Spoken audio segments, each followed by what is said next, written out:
Welcome to the latest episode of Beatin' and Bangin'. I'm your host, Kyle Dalton. I'm really excited for you to see our newest video because I have a special guest. Joining me today is Dr. Diandra. NASCAR fans know the name because with her background in physics and as a leading researcher in nanoparticles, she provides an analytical view of the sport that you can't find anywhere else. You want a breakdown of numbers and percentages of something happening, like who has the best chance of making the playoffs? Diandra has it covered. She's the author of the book, The Physics of NASCAR.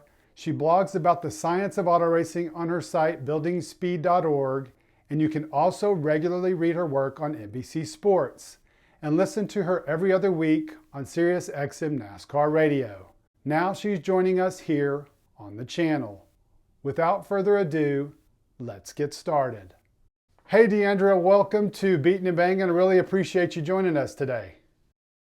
Thank you for having me, Kyle.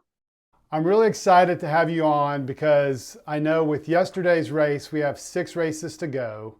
And the dynamic kind of changed as far as Dale Earnhardt Jr. was concerned during the broadcast. And he said for weeks he's been talking about how he expected Chase Elliott was going to be able to point his way in. He changed his mind yesterday after seeing him kind of have a lackluster day and said it's going to be a win. So that's why I'm really excited to have you on, because we have 6 races to go in the playoffs. And you kind of have done this in the past, broken down the numbers on how many first-time winners have a tendency to get in and the history of that. So kind of walk me through what you've seen and the numbers and how it kind of plays out, not only for Chase, but just all teams, all drivers and all fans of those drivers, and how excited they can be about the potential of their driver potentially making it. Yeah, well, if you asked me this 2 weeks ago, I would have been much more optimistic. So 2 weeks ago, we had 12 brand new first-time we had 12 independent winners. And that was only one down from last year when we had 13. Now, after 20 races, last year we had 14 different winners, and this year we still have 12. And it was sort of surprising to me because New Hampshire actually has as high a probability for having a first-time winner in the season as Daytona does. So the fact that we didn't have a new winner at New Hampshire was a big surprise to me. Okay, so with New Hampshire now behind us, let's look forward to the upcoming races. Obviously with Daytona, that's obviously a wild card. So going through the next 5 races I have on here: Pocono, Richmond, Michigan, Indy, Watkins Glen, and finishing with Daytona. So looking ahead to the next 6 races, where do you see the opportunity for a first-time winner to get in? Well, obviously, if you're talking about anyone in the field, Daytona is number 1. So in the 3 races where it's run as a race in the last races of the regular season, it's had 2 new winners. And so last year, Austin Dillon just sort of squeaked in there at the last minute. And I think if we're talking about your Michael McDowell's, Bubba Wallace, those kinds of drivers, that's probably the number 1 place for them to look. Now, then the second highest place I'm expecting is the Indy Road Course. Now, we don't have great statistics on this because we've only run it twice. But out of those 2 runs, 1 gave us a new winner, and that was AJ Allmendinger. Now, not all drivers are great road course drivers. So if you're looking for Chase Elliott in particular, I think that's going to be one of the ones he's got pegged on his calendar. Him, AJ Allmendinger, Michael McDowell, a couple other drivers like that in terms of first-time winners for the season. On the other hand, there are a lot of really good road course winners who also have won this year already. So the competition is pretty stiff.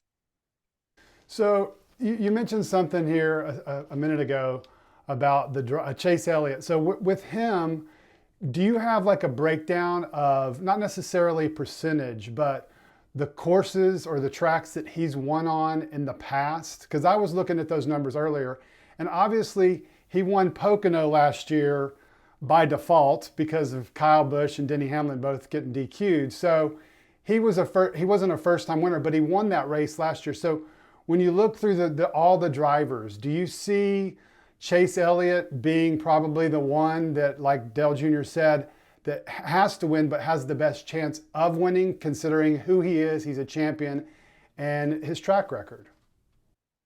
Well, he is a champion, but there's two things that I've seen going on recently. One is that Hendrick Motorsports was not all together last weekend. They qualified much worse than usual. They didn't run all that great either. The other is that even when Hendrick Motorsports has done well in recent races, Chase Elliott hasn't necessarily done as well as his compatriots on the team. So yeah, it's a definite probability for Pocono because he did run that well there last year. But you're facing a lot of negative momentum just from everything that's happened this season. And that's one more battle that you've got to worry about in terms of getting your driver up and excited about winning.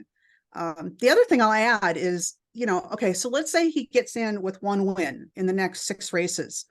That doesn't put him in a very good position to be very competitive for the playoffs. He's earned very few playoff points. He's earned very few stage points. The chances that with that one win to get in, that he's then going to survive all the rounds of the playoffs in order to get to the final 4, that's pretty slim too. So basically what you're saying is Elliott has an uphill climb. Oh, he's got quite an uphill climb, but making it into the playoffs is really just the very first part of that, because then he's got to survive the playoffs. And last year was really strong coming into the playoffs and then had a very weak playoffs. This year he can't afford to do that or he'll be out in the first round. Yeah, last year, if I recall, he had built up a lot of points throughout the season. He was the regular season champion. He got the 15 bonus points. So he really used those to his advantage as he kind of struggled in the playoffs and used those points to carry him through all the way to the championship. Yeah, and I don't think we have anything quite like that this year because if I remember right off the top of my head, Kyle Busch and Martin Truex Jr. and William Byron are all pretty close in terms of playoff points. Now, whoever gets the regular season championship will get, as you said, those 15 playoff points, and that'll make a big difference. But it's not going to be as big a difference as last year when, he was pretty much untouchable during the first round just because of those playoff points. So you said something earlier that made me think. 2 weeks ago, you talked about how the number of drivers, you had said, I think I heard you say on SiriusXM that the number of drivers, you expected 3 to 4 to potentially first-time winners to get in over the next however many, I think it was 8 weeks. So now breaking down the numbers now to 6 weeks left, do you have a number that you've kind of pinpointed that you can identify and say, this is kind of what we can expect based on past trends? Yeah, I'm going to have to downgrade my expectations. I sound like a stockbroker or something, but every time you get new data, you have to reformulate your theories, right? In 2022, between race 21 and race 26, in other words, the last 6 races of the season, we had 2 new winners. The year before we had 3, and the 2 years before that we had 1 each year. So I doubt we're going to get more than 3, and we're more likely to get 1 or 2 now. So, when I went into that 2 weeks ago, I had much higher hopes for Chase Elliott, and the performance just hasn't been there. It's been a really rough season, and I think people don't appreciate how much of a mental game racing is. It's not just a matter of being in really good physical shape. It's really depressing to be going around a track running in 25th place when you're used to being up front.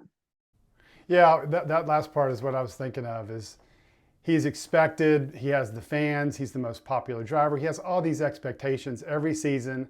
And like you mentioned earlier, this has just been one of those forgettable seasons for a variety of reasons. His injury, the suspension after the thing with Denny Hamlin. So if he doesn't make the playoffs, that would be a big deal, I think, overall. I was listening to a podcast yesterday and they were talking about the drop in ratings when he was out, and they increased when he came back. And a lot of people wanted to discount that and dismiss it and say he really doesn't have that effect, but the numbers proved otherwise. So that could be a big, not an issue, but it could be a concern because fans would obviously drop off in watching.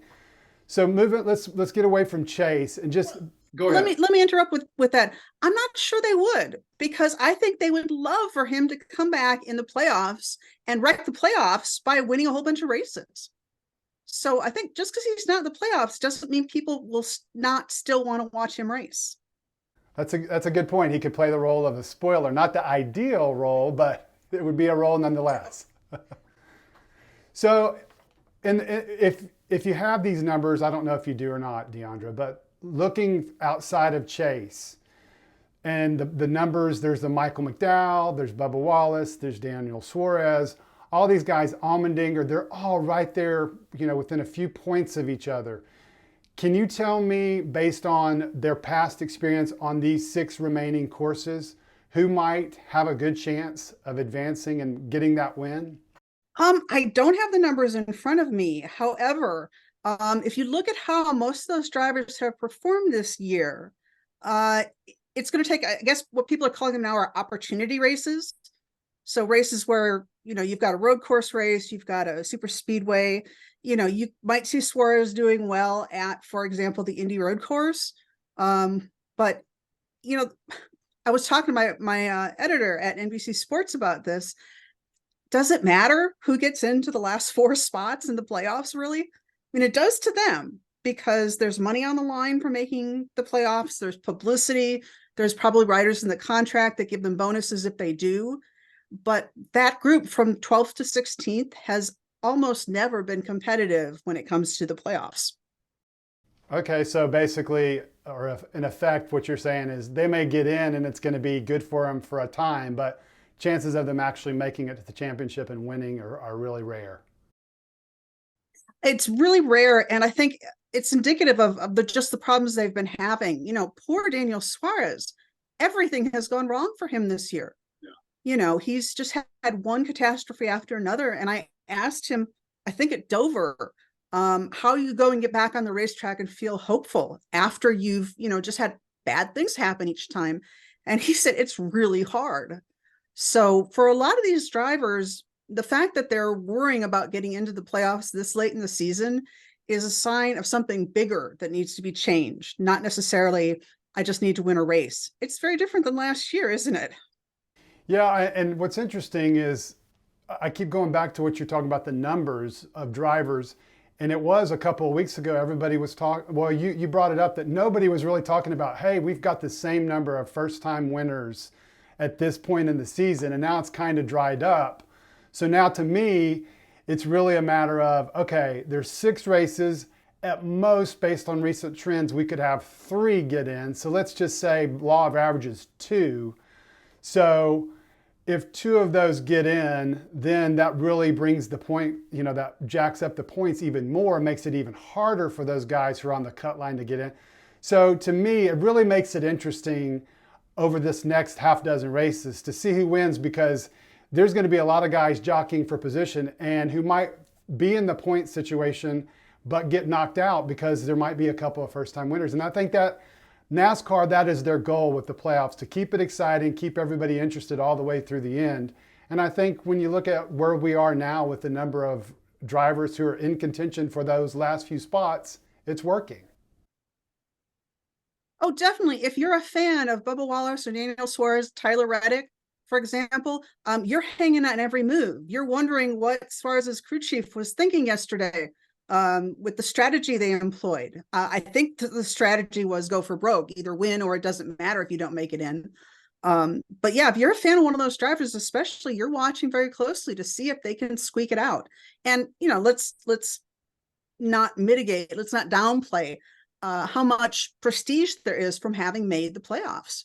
You get to say, I made the playoffs. And that's very important, especially in a field where, your job is only as secure as your last season.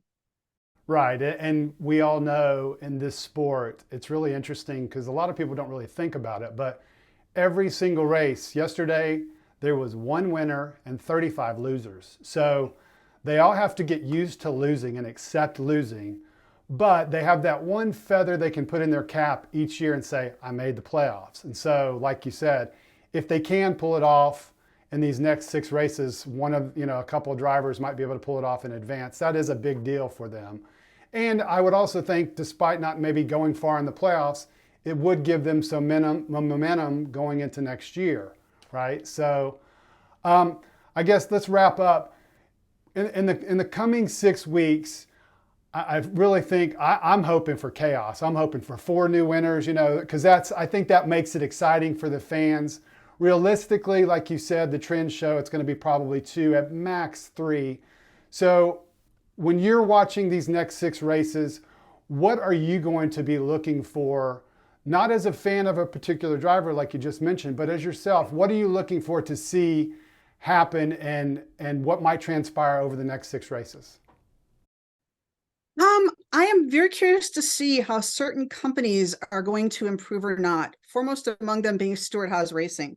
Some of that, it's very hard to divorce, who you're a fan of.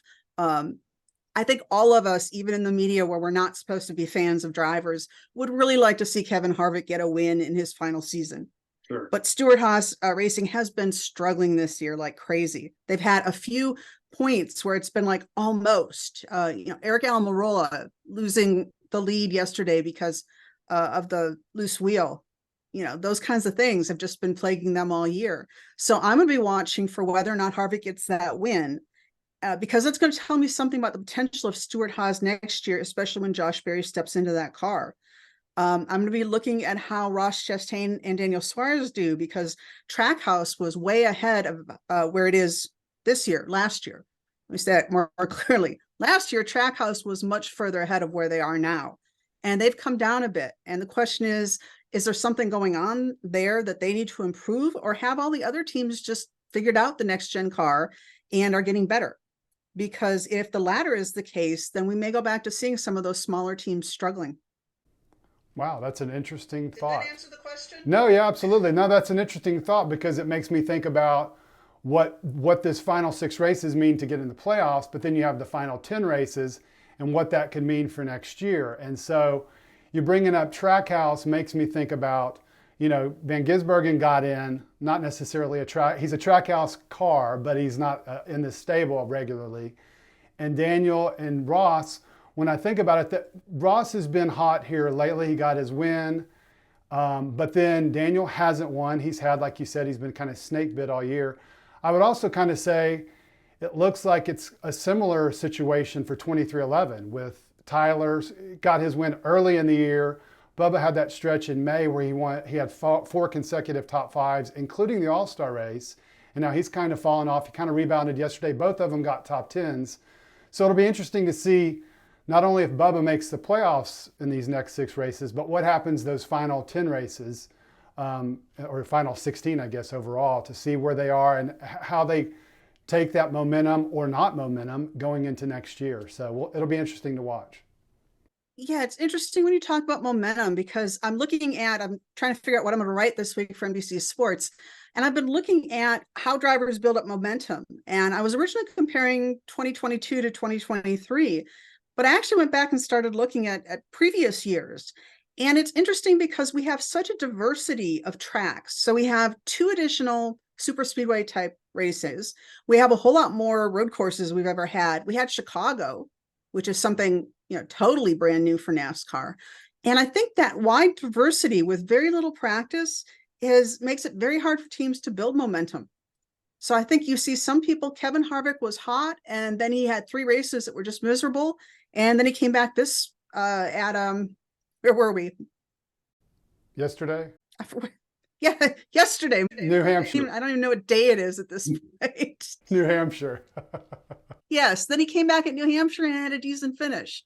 Right. So I think the diversity of tracks that we have, coupled with not a lot of practice time, makes it really hard for the drivers to get momentum going.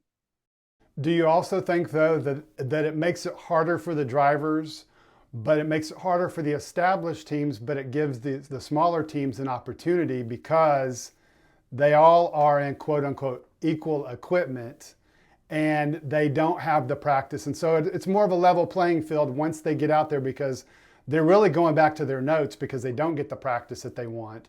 And they're just reverting back to what they've known, their past experience.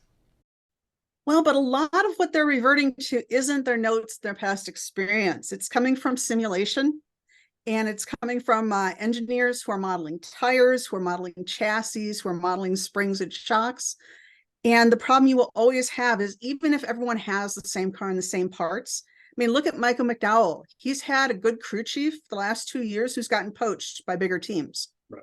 And so those larger teams, the Gibbs, the Hendricks, they're always going to outperson the smaller teams in terms of, what resources they have in terms of engineering, in terms of computers, in terms of just aerodynamic sophistication.